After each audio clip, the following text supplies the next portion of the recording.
ये बिहार शास्त्रीय संगीत की ध्रुपद शैली का जन्म इसी बेतिया राजघराने में हुआ था और उसी बिहार, जिस बिहार ने भारत को गौरव प्रदान किया। भारत का स्वर्ण युग कौन था? जब पटना राजधानी थी। आचार्य चाणक्य और चंद्रगुप्त मौर्य की जोड़ी थी। भारत तब समृद्ध हुआ करता था, दुनिया का सबसे समृद्ध देश भारत हुआ करता था। लेकिन बहनों और भाइयों, आजाद भारत में जो संभावनाएं बिहार के पास थी, पहले कांग्रेस ने, फिर आरजेडी ने उन सपनों को धूल दूसरित करने का काम किया। बिहार के नौजवानों के सामने आरजेडी और कांग्रेस ने पहचान का संकट खड़ा किया।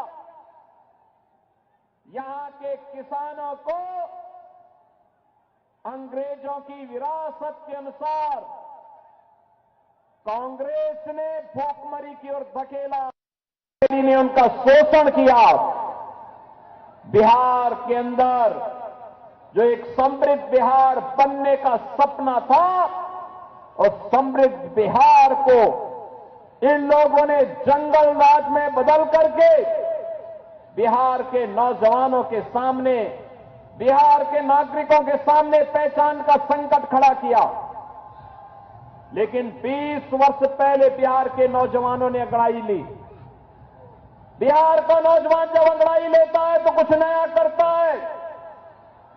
नीतीश बाबू के नेतृत्व में एनडीए की सरकार बनती है और एनडीए की सरकार बनने के साथ ही बिहार के अंदर सुशासन की एक आधारशिला खड़ी की गई। आधारशिला सुशासन की सुदृढ़ आधारशिला। बहनों और भाइयों, आज हम लोग आए हैं आपसे अपील करने के लिए, इसी सुशासन की सुदृढ़ आधारशिला में एक मजबूत इमारत का निर्माण करना है। समृद्ध बिहार और विकसित बिहार की प्रधानमंत्री मोदी जी की संकल्पना को आगे बढ़ाना है।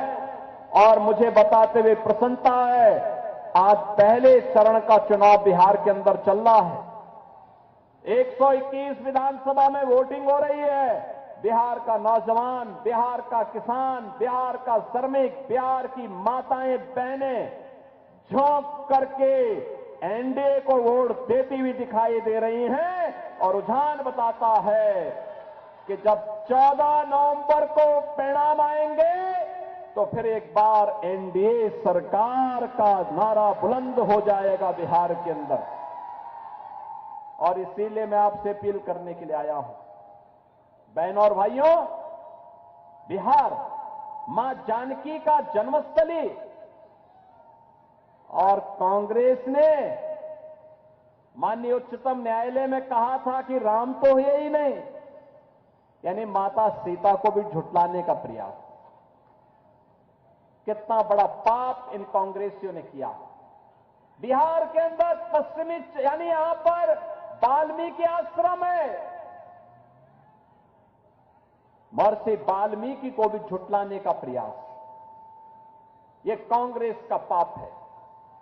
कांग्रेस भारत की विरासत का अपमान करती है, भारत की आस्था का अपमान करती है, और इसलिए उसने उच्चतम न्यायालय में शपथ पत्र दिया, राम हुए ही नहीं, कृष्ण हुए ही नहीं। कैसी मूर्खतापूर्ण बातें ये लोग करते हैं। आरजेडी ने राम मंदिर के रथ को रोक दिया था,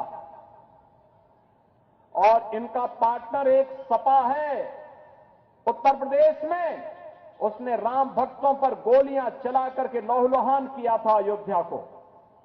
लेकिन हम तब भी कहते थे, रामलला हम आएंगे मंदिर, लाठी गोली खाएंगे, और जो कहा वो करके दिखा दिया ना।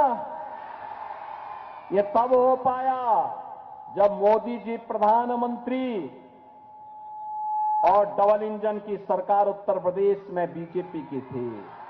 अयोध्या में राम मंदिर का निर्माण हो गया।